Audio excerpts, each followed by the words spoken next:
was affected, and there's a lot of road work that's going on. And again, we thank the NWA team. I saw you all out there doing your work. You're out there until late in the night, and all of the contractors working with you. We're very grateful for that work.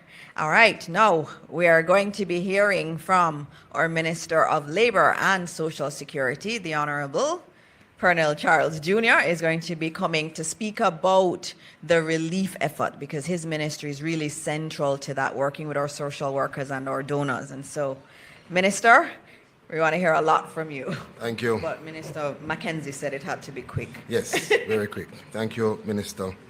I was to be on the road today and you corralled me to be here. It's important to report. I'll be very quick, just saying good afternoon to everyone.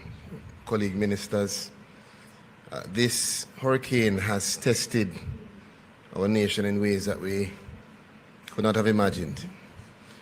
Being on the ground, walking with the team, you get to truly understand that we have communities completely cut off. We have houses that have been swallowed up. We have lives that have been uprooted in several parishes.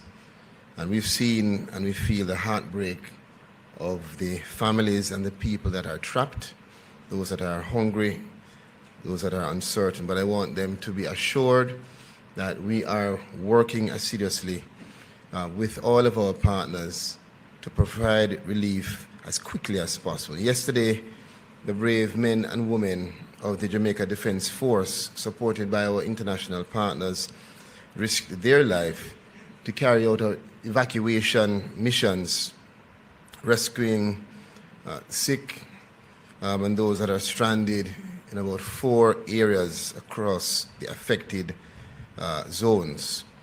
And we continue that today with airlifts that have now been activated, rescuing stranded, but also providing now today the drop-off of packages, well-needed packages to those areas that are completely cut off. Now, I want to just acknowledge the tireless work of those who are volunteering, several of whom are coming from all over the country, some not connected in any familial way, but just understanding the impact of this mission and joining in with our parish officers, our social workers, the JDF, the JCF, the Fire Brigade, to provide support, to provide comfort, and just to share a meal. It's not going to be easy recovering, and I want to report that we still have about, so far, the report is that we have 25 communities that are marooned, and several families that have lost everything. I mean everything. We are coordinating with every available resource. We are working as a lead of the Humanitarian Assistance Committee. I want to acknowledge the CEO of Food for the Poor, who is here on the island, our representatives from the World Food Program, and others, GEM and others who are working with us to get food, water, medicine, and shelter to those who need it the most. We're utilizing our Bell 429 helicopters. We're also using the Chinooks helicopters brought in and Black Hawk helicopters brought in by our partners in the US. And those are assisting us to provide a lifeline to the several Jamaicans that remain stranded through the evacuation process, as well as the packages that are dropped off from the skies while they are on the ground. And we have teams on the ground simultaneously providing ground support. So our JDF team is not only doing airlift, but where we can't go, they go. They venture out in ground operations and have done more than 17 communities between yesterday and today.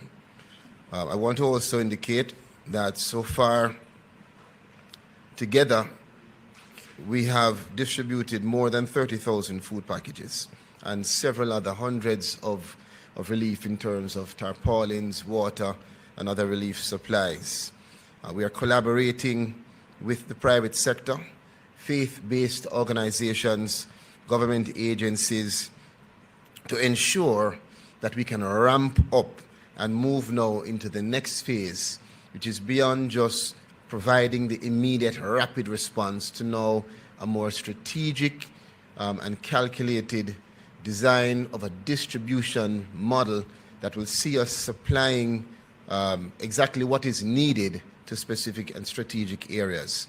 So it's no more just food package, but for instance, in Catherine Hall in St. James, they may have food packages or still need food packages, but what they need now, based on observation, is cleaning supplies, and as simple as clean drinking water and water to help in cleaning out the homes. So we assess and we analyze, we continue to work with the JDF. We have now received the communication support through Starlink, and that will be placed in all of our parish offices to improve the network of communication, as well as Minister Morris Dixon setting up, as part of our Humanitarian Assistance Committee, support coordination cells in every parish that will see us working as a team to do the distribution. There's much more, but I know that there's a lot that has to be said. So this is just the preliminary information, Minister. We will come with more details later on in the week. Thank you. Thank you, Minister. And I know that's an area that many people are asking about, is the food getting to those who need it? And Minister is speaking about how the systems have been refined to make it easier. And you heard there are 3 different avenues of helicopters. One is the JDF helicopters. The second one are the ones that came from the US government. And then the third one, some of our NGOs like World Central Kitchen, they have their own helicopters that they're using to distribute food. So that's a good thing, and we're getting into more of the marooned areas. I know Minister Charles spent a lot of time today getting information from the field in terms of what are the marooned communities and getting them geolocated so that the various helicopter teams can get to people. So we're working, and he is working very hard at mobilizing and getting that system refined even further. All right, so I think I'm on to Minister Mackenzie before our grand crescendo with Minister Grange. So Minister Mackenzie, our co-chair of our subcommittee on our recovery and relief efforts. Minister Mackenzie. Thank you, Minister. Let me just make way for the grand lady. That's what you call her. All right, I just have a couple updates I want to give this afternoon, which is important as we continue the recovery efforts.